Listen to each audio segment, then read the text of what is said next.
We Good have a morning. guest speaker who's been recommended by Paige Felice, a former, well, an MSU Extension rep, and doing some really interesting stuff in the area. And she's going to talk a little bit about a project that she's working on called Adapt. And I'm just going to hand it over to you now. Thanks for joining us, Angel. And Thank you. hope you'll Yes, happy say to a be little. here. Hope you'll say a little bit more about yourself. I will. I have an introduction, but yes, like Leroy said, I'm here to speak about ADAPT, Community Supported Ecology. And I'll speak a little bit about myself before I go into the details on that. My name is Angel Swaynie. I'm the community leader of the Greater Lansing chapter of ADAPT. And a few things about me personally. I play many roles in life. One that I'm most proud of is aunt. And then I also manage a native wildflower garden on Porter Street in Lansing. It's a 1/4 acre, and I started it from scratch. It was more of a restoration project, and this is the 3rd year. Many flowers are coming up this year, so that's exciting. I consider myself a photographer, and I love to do all kinds of different hobbies. Professionally, I'm a graduate candidate at Oklahoma State University studying my MBA with a focus in data analytics and data science. And I work at Humana as a cybersecurity engineer. So I got a lot going on and it's fun mostly. I'm this busy because I want to be. So it's a little bit about me. So ADAPT. ADAPT Community Supported Ecology is a 501c3 nonprofit organization. It started in Ann Arbor by William Kirst, who is the owner and operator right now. He also has a for-profit organization called Adapt Landscapes, where you can hire him to come in and install native gardens into your yard. And then we also have Rachel Lipson on our team, who manages the nonprofit and coordinates with the chapter community leaders like myself and many other volunteers. So our philosophy is to achieve cultural change to embrace the idea of diversity in the garden. And we do that through many ways, and I'll talk to you a little bit about them. Our mission is to build a community network that supports the restoration of native plant and perennial food landscapes on small parcels of private and public owned land. And my main focus is on public land, and I will have many recipients that just have a small yard and they're looking to get advice on what to do with that land. And that's our opportunity to speak with them about native plants. And we do that through mindful listening mostly. And we want to, our main focus is to create a positive experience with the recipients so that we can hear and understand their life experiences and relate that to what we're doing and give them the best advice for where they're at. So some things I like to mention, I consider myself a steward of ecology. I don't have a degree. I'm not necessarily a biologist or a botanist, so I stick with the term steward. And some things that I do as a steward is, and that I encourage everyone to do in life, is to create positive experiences with people and meet them where they're at. And I also like to share knowledge with the community as I'm sharing here today with you. I always am promoting volunteerism because I wouldn't be where I am today if I wasn't helping other people succeed in life. And I love to learn new plants. That's my thing. I love plant ecology. And I also like to have fun, and I like to encourage all my volunteers and everyone I meet to do the same thing. So I want to talk a little bit now about our services that we provide, and these are most of the services the other chapters provide as well, but I want to just let you know that these are the services that I specifically provide in the Lansing area, the greater Lansing area. And I'll go to Howell too, and a little bit farther. I go about 40 minutes away. So and I'll talk in depth on each of these services in a moment, but we do garden kit pickups, we do micro meadow installations. I run a program at Bancroft Park for invasive species management, And I also do consultations with anyone that has questions about anything they have going on. So our service process, a lot of people want to know like, how do you get involved and how do I contact you? So if you go to our website that's listed at the end of this presentation, you can go to our service request button and you'll fill out a form. And then that puts you in a queue for me. And then I'll reach out to you and we'll talk about what's going on and what you need. And then after that, we'll set a time, if necessary, for me to come out to your property or for you to pick up some plants or for me to just answer any questions that you have at that time. So after we schedule the service, I'll order any plant. I have a couple vendors, Wild Type, and Bendy Stem Farms, who I use locally. And then we'll do the installation or consultation, or you'll pick up your plants. Not too difficult, not complicated. We keep it easy.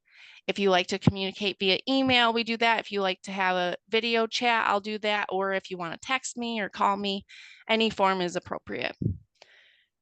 So for the garden kit pickup, there's 30, we do a flat of 37 plants. And for you to be able to qualify for those is for you to prepare a garden bed. You'll need to send a picture of the garden bed prepared. Then we'll schedule the pickup or I'll drop them off. Either one is fine. And then after they're planted, we ask that they're planted within a short period of time, 1 to 2 days after you pick them up.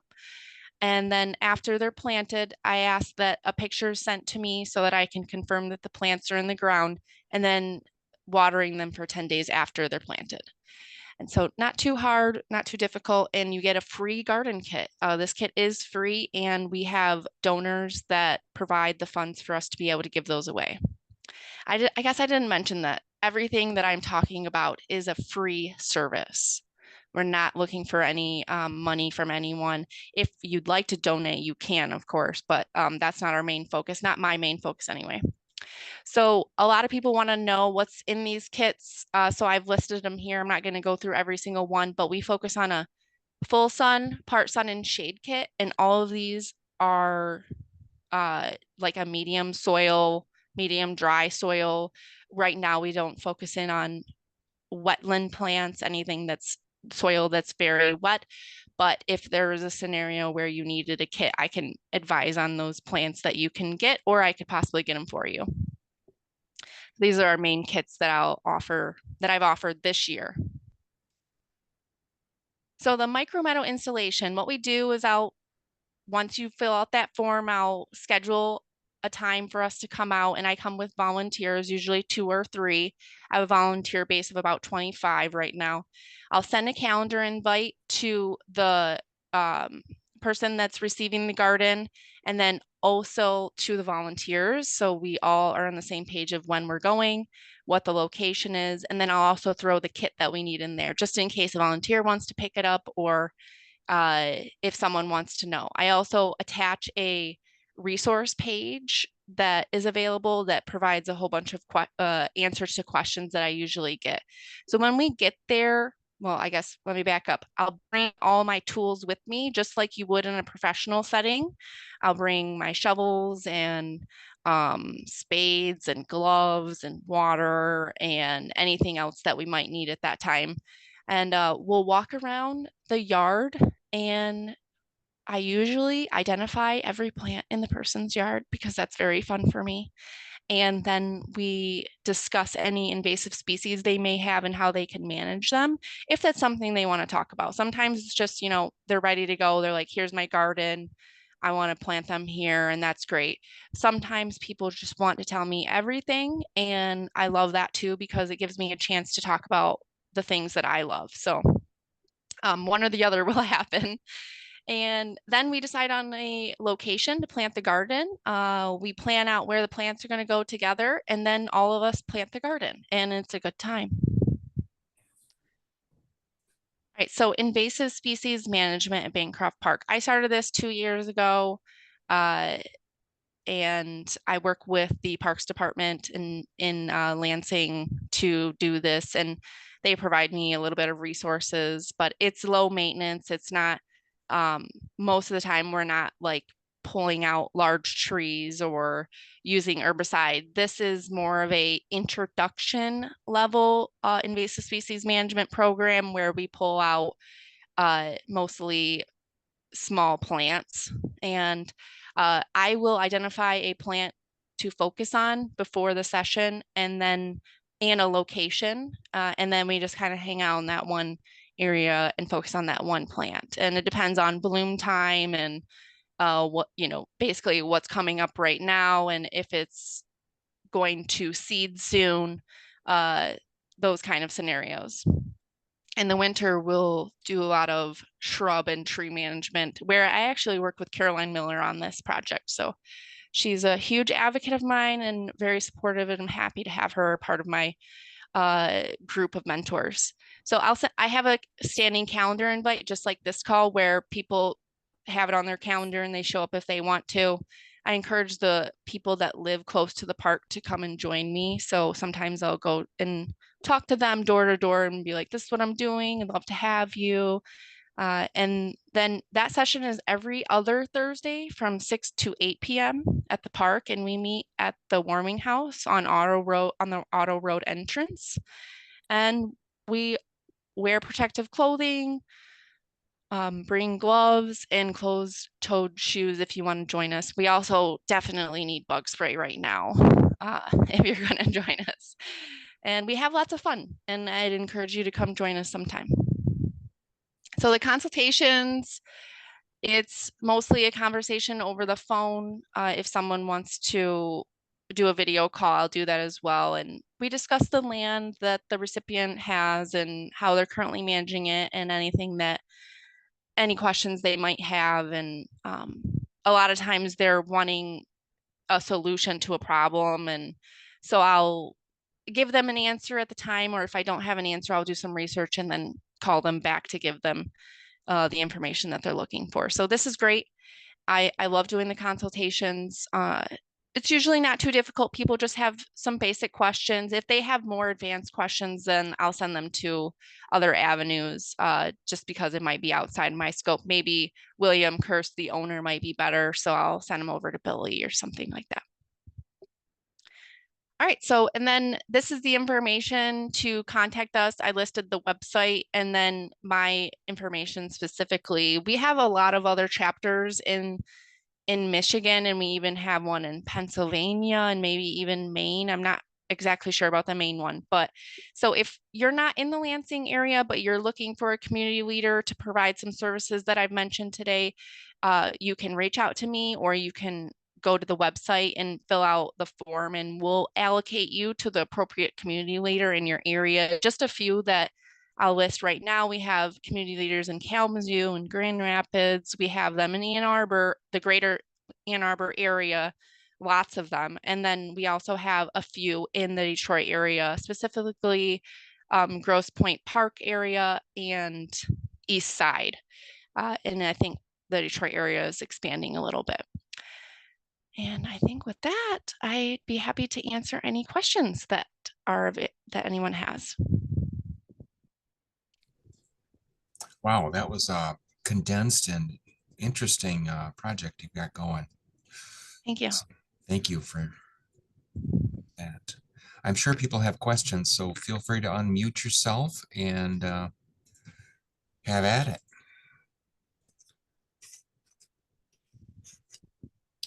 Well, Angel, is there you didn't mention it, but is there a chapter in Jackson? I'm not sure, but if you wanted some service in Jackson, there may be someone that can come and help you. Okay. Well, I'm saying it's not for me. I'm in East Lansing, but it's for a friend. Yeah, we're always also looking for new community leaders. So if you have an idea of someone that might be in Jackson that might play that role, feel free to contact me and we do some training for them. But as of right now, I am not positive on that. I haven't heard someone in Jackson, but we can always figure it out.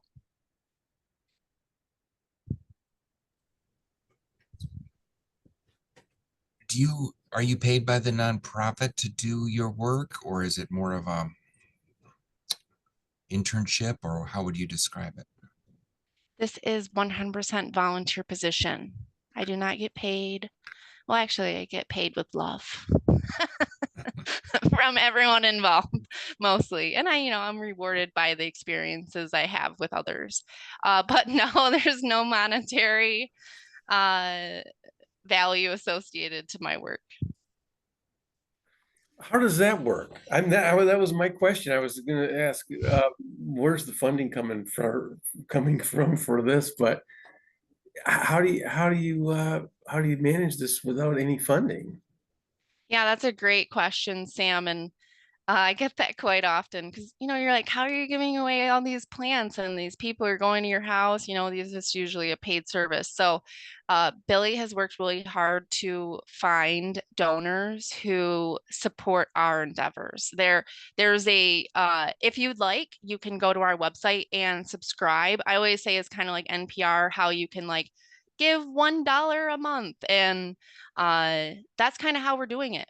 People literally just have a subscription with us, and they provide $1, $5, $10 a month, and that's depending on how much money we get per year. We can give away so many plants. Well, what about your time? I mean, Oh, my time. how do you eat? Well, I have a great job at Humana that pays all my bills, thankfully. And I'm a full-time employee there. I'm technically on the clock right now, so don't tell my boss. No, he doesn't She care. gets paid with love too. Don't underestimate the power of love. Yeah. So what is the lead time? Like how far out are you booking for coming out to help? It's fairly quick, Sarah. We typically, if you submitted a request today, then I could probably come next week or the week after. It just depends on the time of year too. Like in the spring, I'm really busy. I book out probably 2 weeks in advance, but it's never more than 2 weeks. And I also strategically call the recipients as well. I don't necessarily call them right away. They know it's a free service, so they're not expecting me to reach out to them right away, or that I'm not exactly sure what their expectations are because I haven't asked them specifically, but it seems to be working out. They submit the form, I call them when I'm ready to schedule, and then they're happy with that. Great, thank you. Yeah. Yeah, and I'll just vouch for Angel. She's actually my next door neighbor. And I do have a garden between our yards, and it is beautiful. And it's just really awesome to, I think, have someone in our area that's promoting this. But yeah, I found it really informative and educational. So And actually, Paige was my first garden recipient. So, I have to say I've gotten a lot better since Paige, and no offense, Paige. She was so graceful to allow me to practice on her, but I've got a lot more knowledge lately. Just experience. I could never outdo some of you on the call. I'm sure of that, but I have a little bit of knowledge and I share it around as best I can.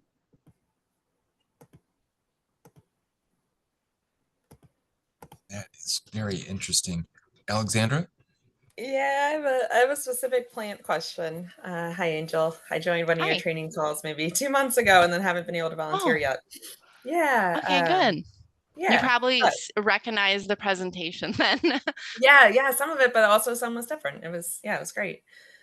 I have a very specific plant question, so feel free to say no thanks. I have a shaded Okay. area in the back of my yard. And somebody put stones, lava rock down. Now, this was 5 years ago that we bought the house. They put lava rock down. It's about 4 inches worth of these stones. I went through and I just covered it in sod and grass. So now there's about 4 inches of dirt on top of the lava rocks. that's my situation. So then at the beginning of the season, I started to slowly dig up the dirt and then slowly dig up the rocks. I got maybe 4 square feet into it out of the 200 square feet. My question is that necessary? Or how much dirt would I need on top of the rocks in order to plant a garden kit? Because I can pretty easily just start planting plants if that's okay. I have about 4 inches of soil right now and I can add some more. Or is it Yeah, I think necessary to put in all the manual work to get down and remove those rocks?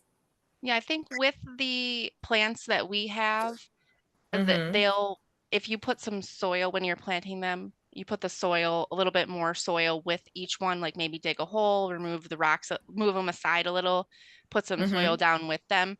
The plants will probably be fine.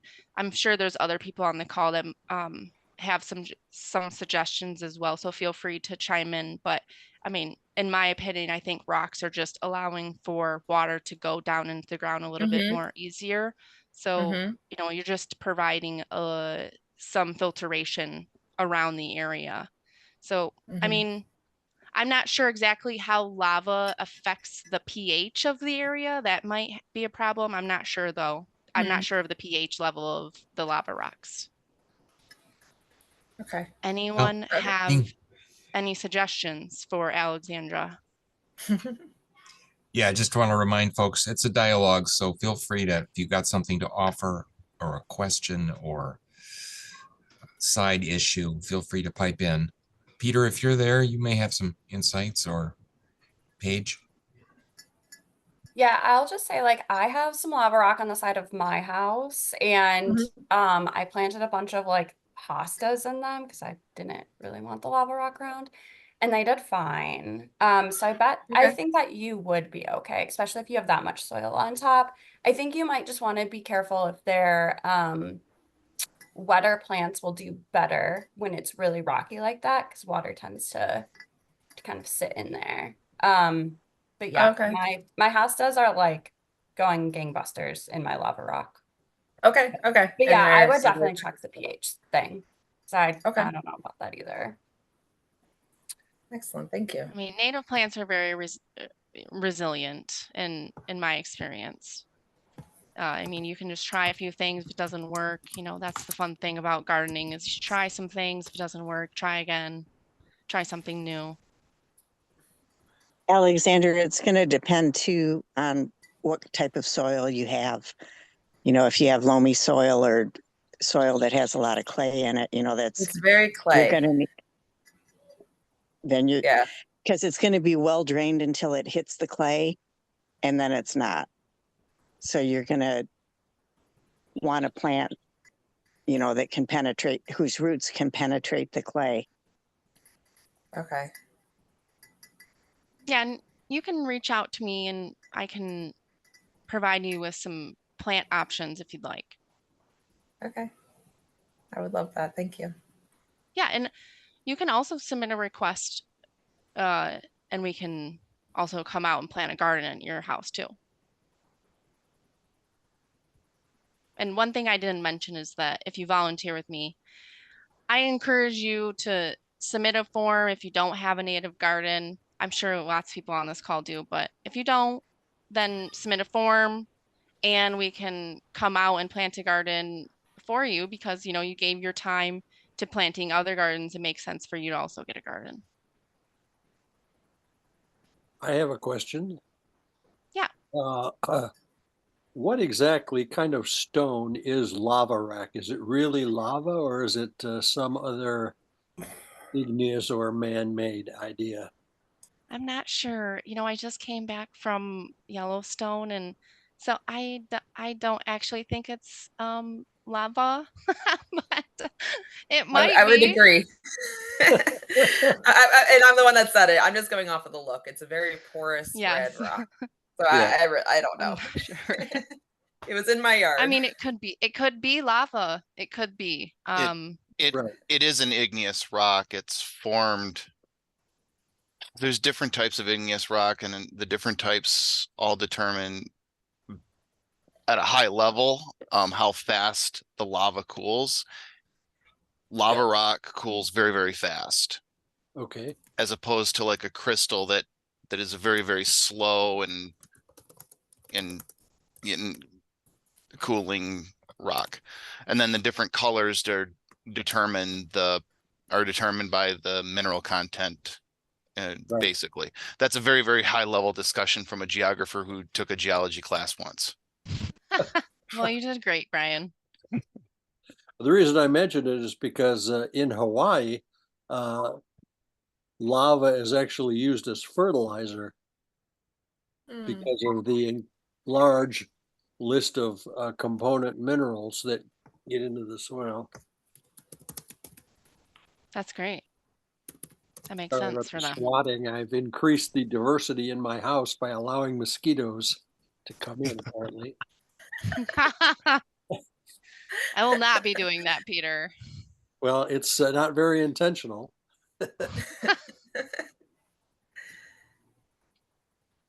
It's like, how fast can I close the screen and keep a more or less constant number of fingers? More or less. I don't know anything about the website that I stuck in the chat, but it was pros and cons of using lava rock. I don't know if that's going to be helpful or not. I just Googled lava rock for landscaping. Yeah. Yeah, I just feel like my situation's so unique since I have the soil on top. Like I definitely want I don't know. I was trying to get rid of it and then I was just afraid that if I tried to plant anything, all the plants would die. But we talked about this the first call that I joined because I jumped in with native plant talk, not realizing. But yeah, I grew like wildflower. Wildflowers grew great on top of it, 2 years ago. Like I've been throwing stuff okay. out there and green stuff is growing on top. And now it's just a question of if I go in and be more intentional, am I setting myself up for failure? But this was very helpful. You might become the expert on planting in the lava rock bed. Yeah. Alexandra. I like Be my your pleasure. initiative. I'll share what I learned. I like Angel's approach. You don't have to be an expert. It just seems like you've got a passion for this and you can learn as you go. And Absolutely. Yeah, I definitely agree. I'm not an expert. Most people aren't experts in plants, so just do your best and just don't plant any Japanese knotweed. That will be fine. Everything else will be fine. Yeah, you might want to control your impulse to plant poison ivy too. The birds like to help with that one. Oh, yes, they do. I'm curious about the mindful listening piece of it. Is that sort of embedded in the general approach that's being promoted?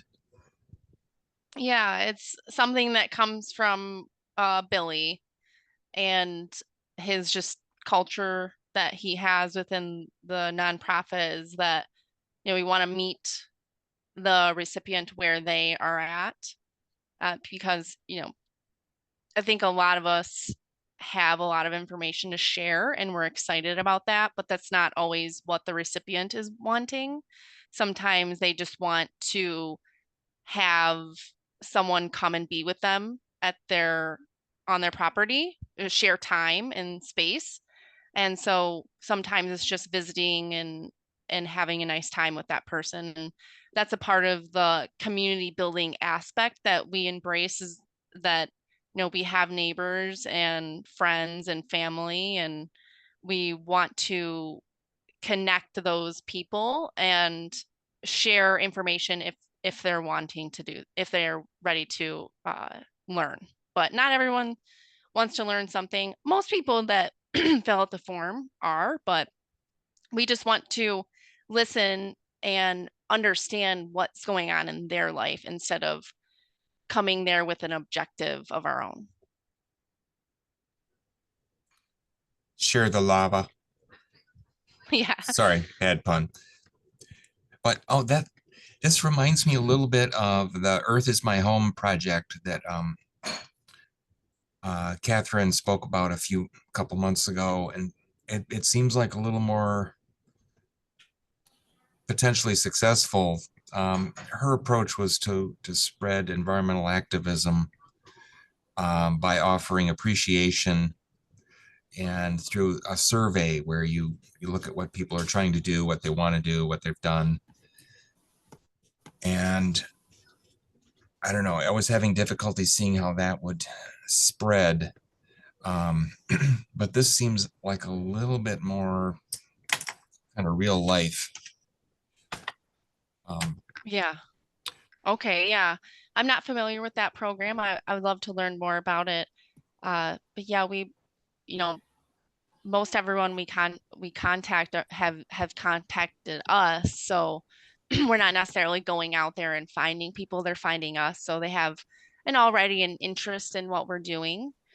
And then they tell people about it. And that's kind of how it's been going so far. And I do a little bit of promoting to get volunteers. That's mostly my job. It's just finding volunteers that are interested in assisting me. Because, like I mentioned, it does take a community to do these kind of things. I can't do them on my own. I would be physically exhausted. So, that's the hard work for me, is finding the people that are interested in helping me go out there and meet with the recipients, which it's been going pretty good. And I think about the volunteers just as much as I think about the recipients. I want the volunteers to have a nice time, a nice experience, and I want them to feel comfortable going and doing the things that we're doing. I have a question about preparing the bed. Is that like you get it all down, you get the black weed stuff down with mulch and it's got to be completely clear? Like what does that actually look like for having a bed prepared? Because I've got nightmare stuff growing in my stuff, and it's like, well, okay, do I kill it off first before or is that something that you'll do in the consultation to tell what needs to be done? Yeah, so when they submit a request, I'll call them and we'll discuss what the state of their land is.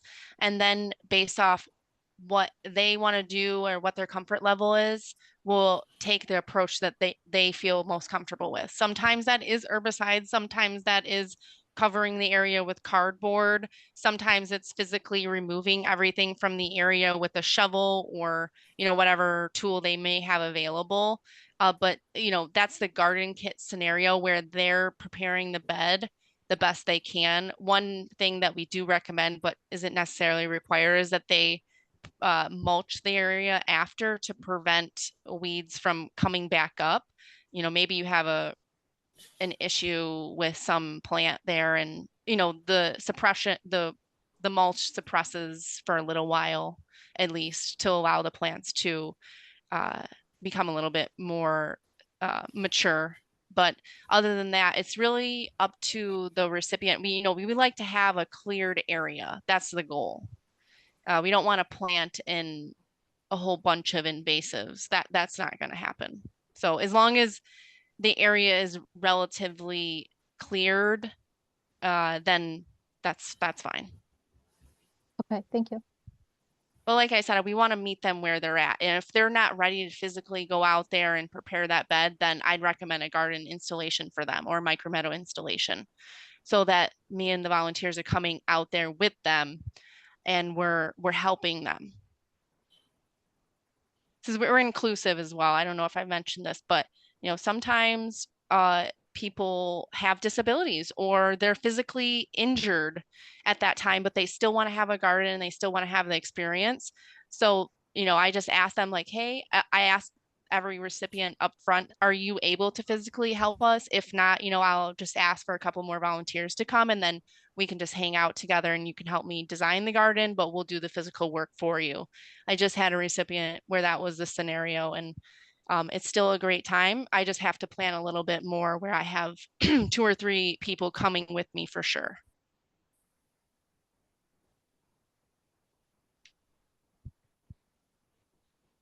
Would you like to Thanks stop sharing your screen, or Oh, sure. Yeah.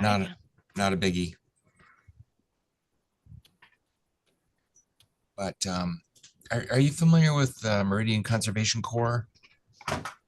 I'm not.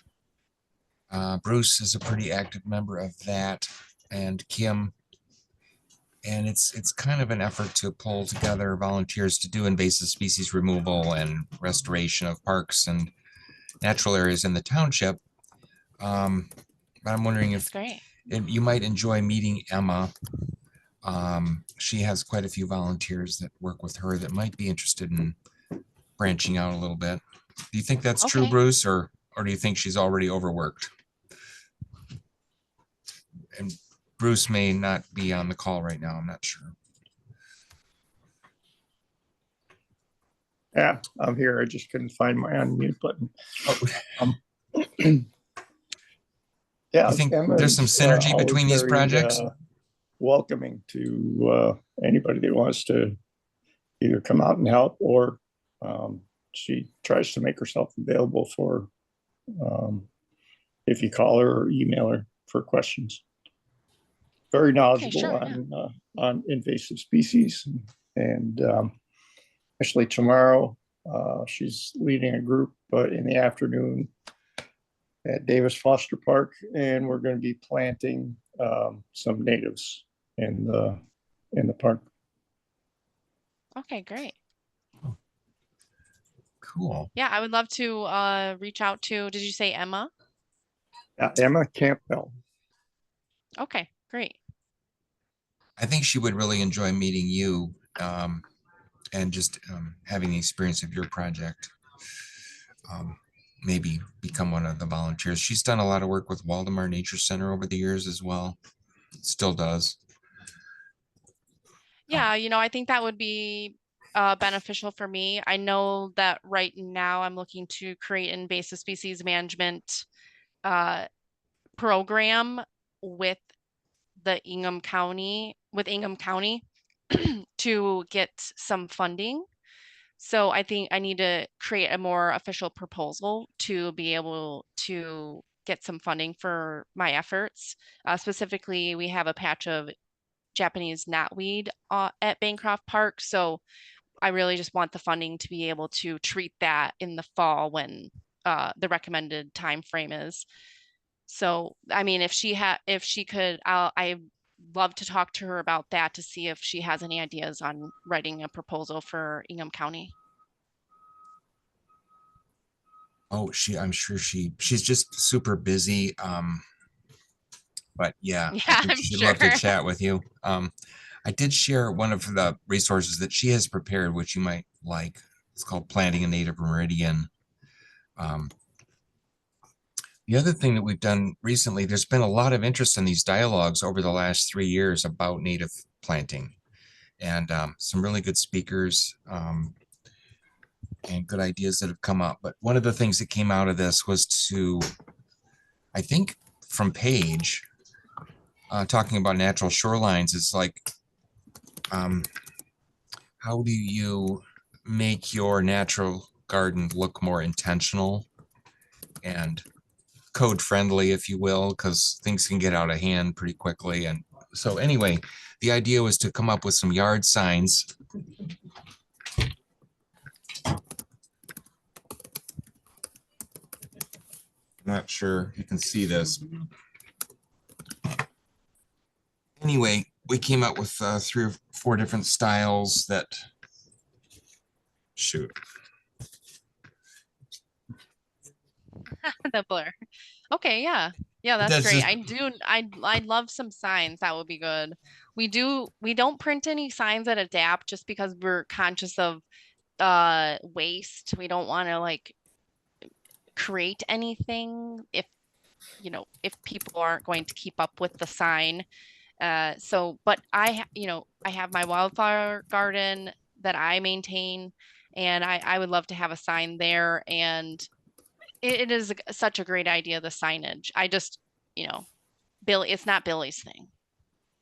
It's just one of the things. I mean, if there's like a fenced area or a mowed pathway or just something to make it look intentional, people are more success in fending off the code enforcement officers. Yes. And I've actually had detailed conversation with Paige on this subject because with my garden, I struggle with that. And, you know, with it's more of a restoration project where, you know, everything doesn't necessarily look manicured all the time, but I have things growing there and maturing. And so how do we get the city to accept those scenarios? So yes, with Adapt, we're very intentional on our garden placement and how we're doing it. Like I said, we do recommend putting down mulch and we're making it into like a nice design and putting in an edge. So that is definitely a part of our mentality at Adapt is we're specializing in small manicured native gardens that people aren't going to get called on from the city. And some of the plants that we plant are, most of the plants that we plant, let me say, are non-aggressive. They're not going to spread everywhere and take over areas. So not that we don't like the aggressive plants. I have a lot of pokeweed and other things in my yard that I love very much. But when people are first getting introduced into the native world, we don't want them to have to worry about city ordinances and getting calls. We want them to have a positive experience. I think Right. one of Go the ahead. things that helps with native plants is that you have a succession of blooms so that there's always something there that's blooming, and people are less likely to say, you know, that's a bunch of weeds growing in the middle of the yard and you just don't want to mow. Yeah. But one other thing I was going to ask you about, you mentioned, it sounds like you're mostly doing native plant, you know, meadow type installations, but did you also say something about food plants, like garden food type things? Because I know that the Greater Lansing Food Bank has a garden program as well, and that they give out, you know, garden, food garden plants in the spring at various locations. Does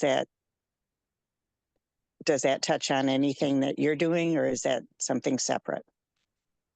That would be separate, Kim. We do not involve ourselves with any growing of vegetables or anything that you would consume as a human.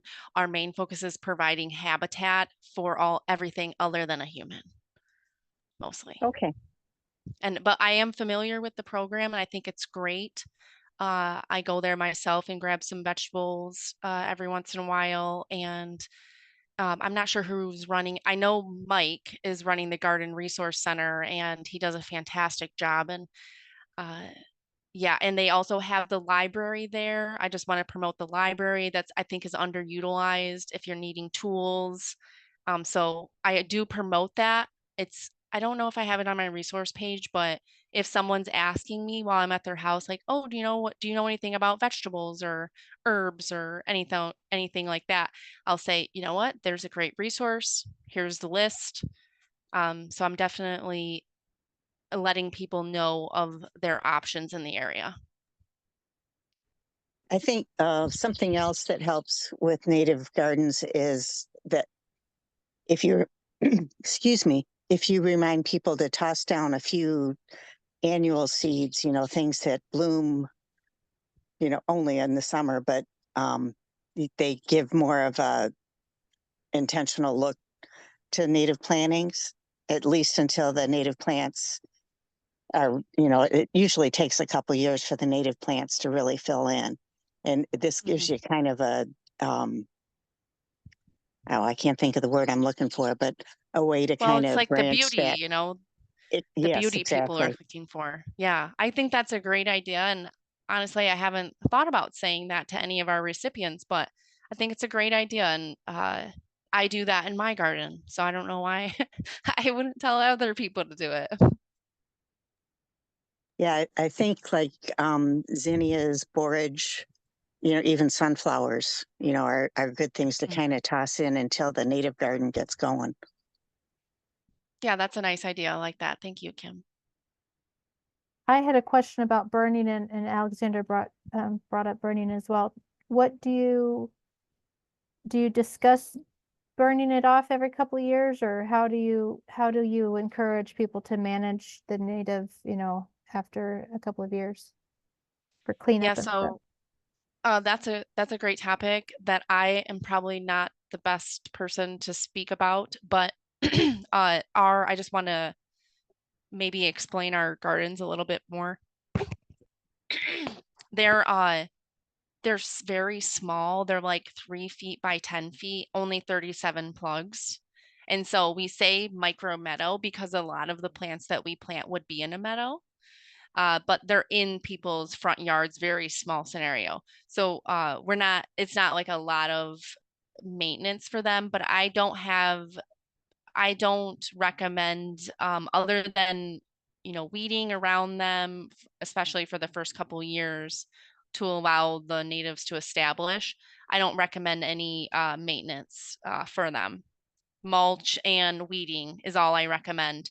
Now, if they were doing a prairie, or if Billy was installing a larger area with, like he does with Adapt Landscapes, he probably has a lot more ideas for how they can maintain it over a long period of time. Okay, thank you.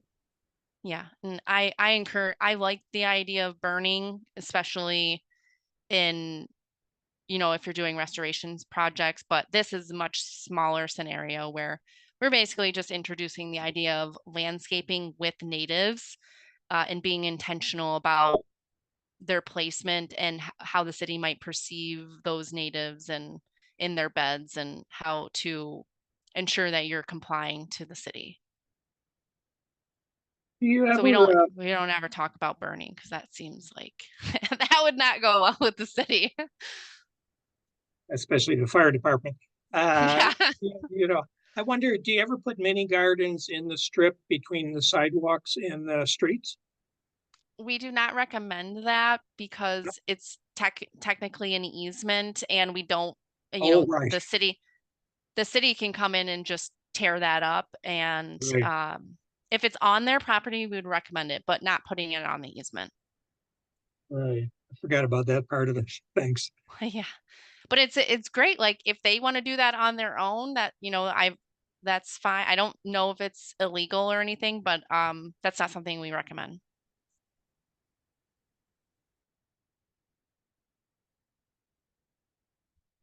I know one of the common themes that has come out in these conversations is to start small. And it sounds like that's the approach you're using, which there's just so Yes. many things that are cool about your project. Thank you for sharing it. Angel, Yeah, I was, and I, go ahead. I was curious about when you were talking about the invasive species removal. What kind of, you mentioned small plants, but what about, do you have Phragmites in your area? Is that an issue? Is it, Thankfully, we do not. okay, And that is something I'm not qualified to manage myself. That's something that I would rely on Caroline maybe for advice. And then if Caroline had someone else that she might recommend, or we might contact Bill from Wild Type and get some funding for those kind of projects. Anything wetland related, I'm not qualified to handle. We can talk about it. We'll have educational sessions about what we think should happen or what we should do, but never doing it. As far as wetlands, we will advise another organization to help us do that. okay. So what are the species you're going after, just out of curiosity? Yeah, so some of the things that we've focused on over the past couple of years, specifically recently, we've been tackling Dame's rocket. We focus on this one area and have pulled all of the Dame's rocket out of the area. Honeysuckle, we have garlic, mustard, and I just want to reiterate, this is a very basic session. This is where someone that knows nothing about invasive species comes and just learns about simple methods they can use in their yard that we use in the park to get them introduced to the idea. So we're not trying to, we're not trying to like scare anyone away. Mostly we just want to Sure. do some light pulling of the weeds out. So, just some, and then we had, I have a whole list. I need to bring it up, but those are the things I can think of right now. Oh, buckthorn. We've had some autumn olive that we've trimmed back, but have not treated yet because I'm not certified to treat. So I just, every once in a while, Caroline will come with me and we'll treat together. But we also have that vine, Oriental bittersweet. You're not at going Bancroft. after Japanese knotweed or anything like that then. We do have Japanese knotweed. We But have yeah, 2 but that's a patches tough in. one. That's a tough one. I mean, that's a chemical thing. Right. You to try to Yes. do it mechanically is, you just kind of Yes. get it excited. Yeah.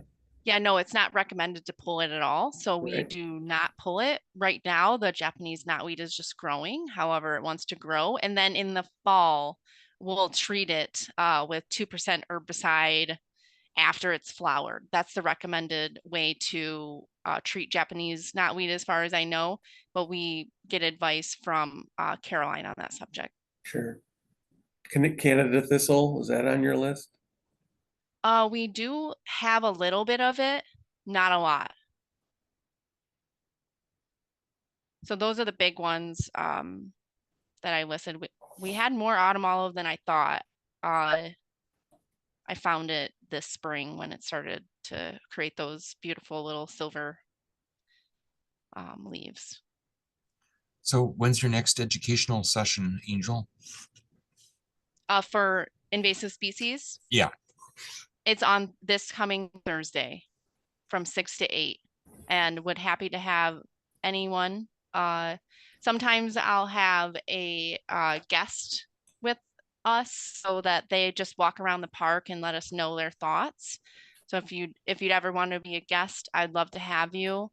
I could let you know the plant, or if you want to come out yourself and identify something you want to talk about, I can give you a list of the plants that are there. I have an actual list. I've surveyed the park a few times.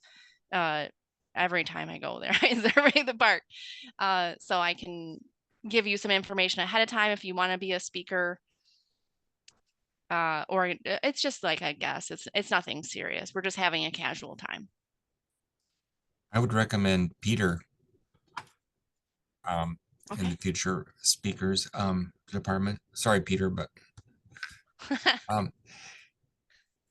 No, anyone else, I'm sure no there's a number of people. apology required, and I would be happy to help at some point. Okay, great, Peter. That would be lovely. So if someone wants to go Thursday, tomorrow, they meet at the Warming House off Otto. What's the? Yes. Yep. Auto Road entrance, Bancroft Park, from 6 to 8 p.m. Is that considered Old Town or I think North people call Lansing? it the north side. Yeah. North side. I don't know Cool. the exact address right off the top of my head. How did you get interested in this, Angel?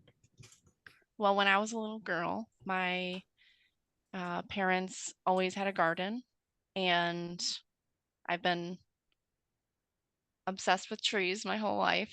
And so just naturally, when I realized what Billy was doing, I wanted to do it. And it's not work for me. It's like I said, I get a lot of enjoyment out of it, and am happy to talk to anyone at any time about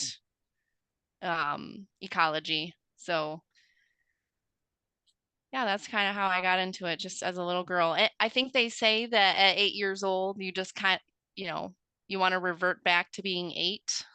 And that's what I was doing, hanging out in the woods, being a little girl, identifying plants and growing gardens with my family. So Well, thank you so much for being here and offering your generous time here. Generously offering your welcome. time. Any other parting Of course. comments as we wrap things up here today? I was just curious how people are doing with flooding in In my especially East area? Lansing and stuff. Yeah, just You know what? I'm, gl- I I'm did. glad I have a kayak. Well, I just want to mention, I did drive around a little bit in the New Montgomery drain area, and it seems nothing is flooded. I saw that Frandord flooded a little bit, but it's already receded. Anywhere I drove, there was no flooding, but I'm not sure about East Lansing, further than campus. I saw on Facebook that Hooked bookstore right there on Michigan Avenue had flooding. I'm not sure what caused it, if it, is limited just to the store or if it's that building, but that's part of the Montgomery drain Yeah. area. Wow, that's crazy because, they're very high. So I'm wondering, I really want to know more about that.